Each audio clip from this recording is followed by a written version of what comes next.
Taking a walk down Marion's historic South Market Street can be a bit like taking a walk through time.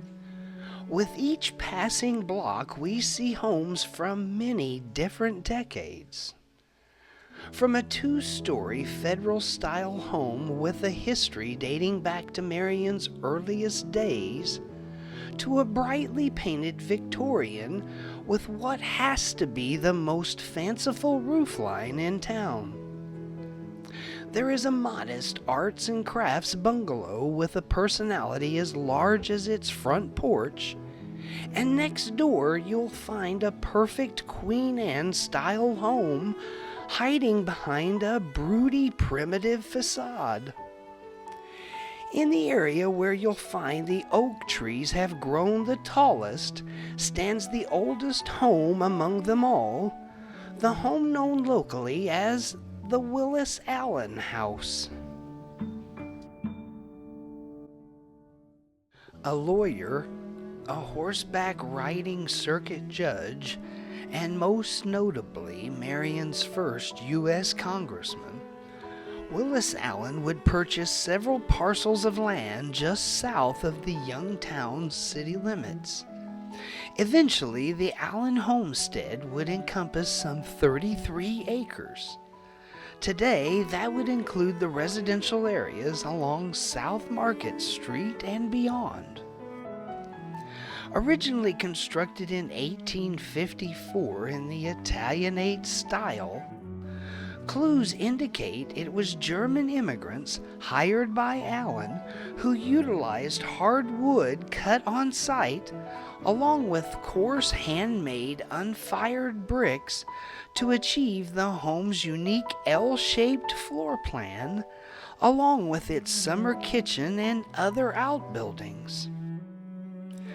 By 1860, the home's ownership would pass to the Allens' youngest daughter, Paulina, and her husband, Dr. Augustus Lodge, and for more than 30 years, the Lodge family would reside in the comfortable home, while Dr. Lodge would practice medicine from a small wooden structure located on the property.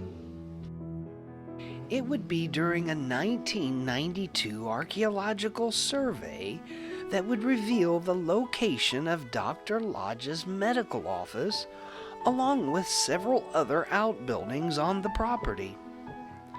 Over the course of several days, a number of artifacts were uncovered and preserved, giving us a unique, intimate snapshot of those who called 514 South Market Street home. By the 1890s, the former Allen homestead had long since been divided into residential lots as Marion's economic fortunes continued to grow. The spring of 1893, it would be tavern operator Hiram Bowles who would be the first owner of the home outside of the Allen family. A member of the local agricultural board, Hiram was known as a large man with an even larger appetite. It would be his wife, Molly, who would make the house a home, making sure it to be part of the social happenings about town. At a time coinciding with the ever-famous Cyril decline a few blocks north, one can only imagine the festive events planned by the ladies of Marion's turn-of-the-century social groups. Hiram, or Nellie as he was known by his friends, would succumb to apoplexy in the fall of 1919, leaving his widow Molly in serious financial straits. Through a friendship with banker George Goodall, the resourceful socialite was able to purchase the home back from the First National Bank after sufficiently settling all of Hiram's debt. This allowed the widow Bowles to remain in her beloved South Market Street home. Unfortunately, scandal would tarnish the Molly Bowles story when an alleged affair with a married man would be revealed in the most macabre way. It was on a sweltering July night in 1929 when a prominent coal mine manager would drive into town seeking medical attention for his female passenger.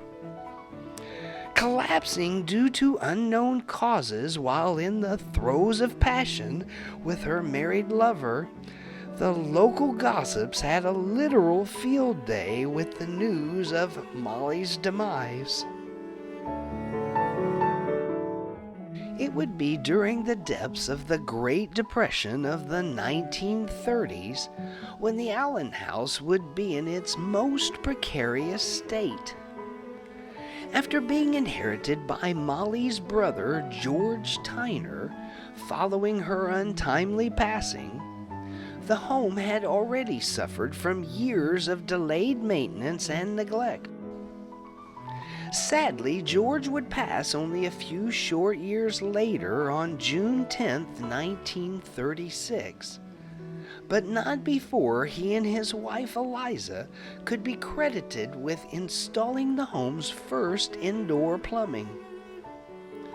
A 1975 renovation on the home's second floor would reveal newspapers from the Tyners' 1930s bathroom addition under a layer of floorboards. It is from this time period in which we have the earliest known photograph of the Allen house. Taken after Eliza Tyner had the home's second floor converted into an apartment, the photograph is believed to date to the late 1930s.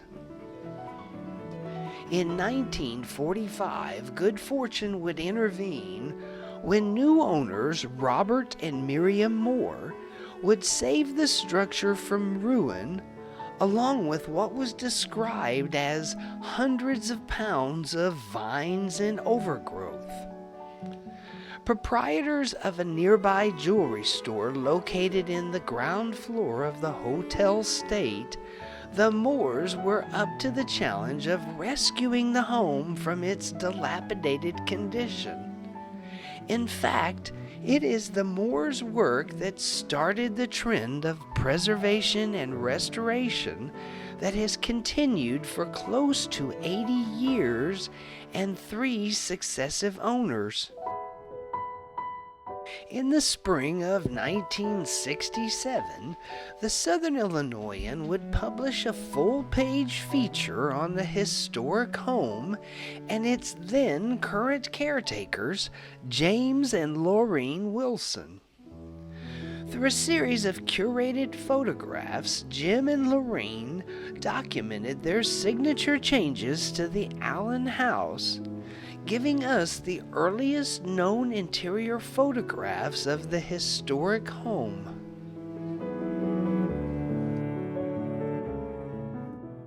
In the early 1970s, it would be newly established private practice attorney Bernard Paul and his bride Rebecca Baker Paul who would continue the tradition of restoration and preservation of the Allen house, which had been started by Robert and Miriam Moore in 1945.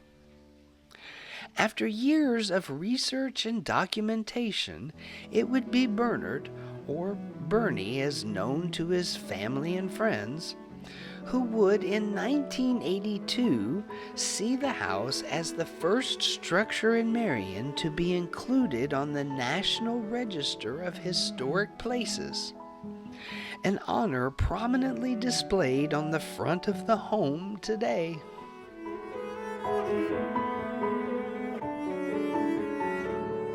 In 1994, the Pauls broke ground on the first major addition to the home since Willis Allen added the summer kitchen to keep the cooking odors and heat away from the living quarters.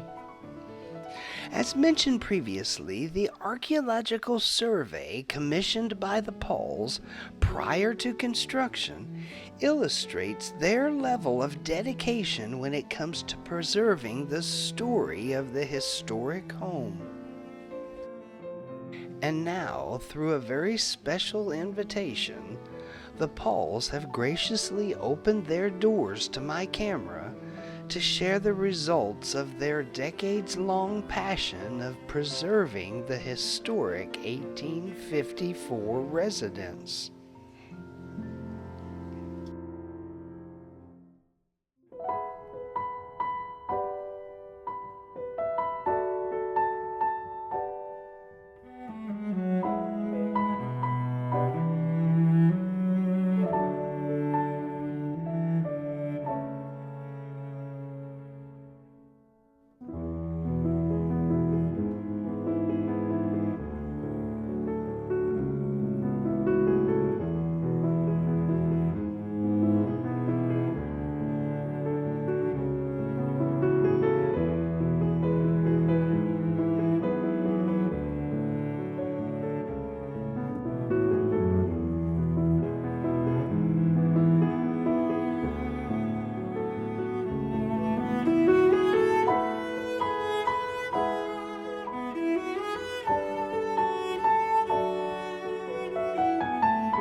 This is Sean Vincelette, and that is one of the many stories of Marion, Illinois.